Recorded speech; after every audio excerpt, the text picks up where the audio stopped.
আজ সকালবেলা একটি মা শালিক পাখি গলায় লাইলনের শক্ত সুতা পেঁচিয়ে খুব ছটফট করছিল। অথচ অবাক করার মতো অনেকে দেখছিল, কিন্তু মা শালিক পাখিটিকে বাঁচানোর কেউ চেষ্টা করেনি।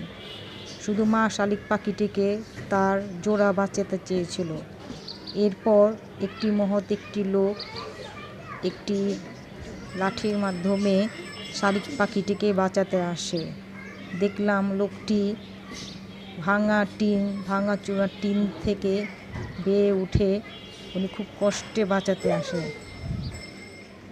আসলে সচরাচর এই ছোট প্রাণীগুলোকে কেউ এরকম বাঁচাতে আসে না।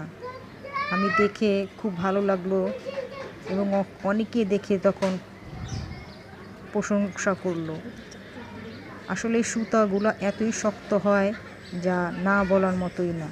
এখন প্রায় সচরাচর দেখা যায় ঘুড়ি ওড়ানোর সময় লাইলনের সুতা ব্যবহার করা হয়। লাইলনের সুতা অথবা খুব শক্ত প্লাস্টিকের সুতাগুলো হয়।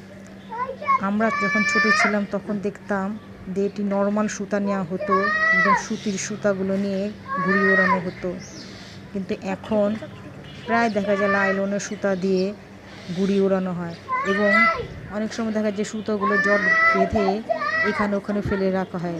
বেশিরভাগই শিশু বাচ্চারা এই সুতাগুলো নিয়ে ঘুড়ি উড়ায় এবং বড়রা ঘুড়ি উড়ায়। এরকম ঘুড়ি ওড়ানোর থেকে অনেক বিপদে পড়তে পারে শিশু বাচ্চারা, হাত পা কেটে যেতে পারে, গলা কেটে যেতে পারে। আর পশু পাখি তো আছেই, এই সুতাগুলো এদিক ওদিক ফেলে রাখা হয়। পাখিদের জন্য এবং প্রাণীদের জন্য অনেক বিপদের সংকেত হয়। পা বেজে এবং পাখিদের পাখা বেজে অনেক পাখি মারা যায়।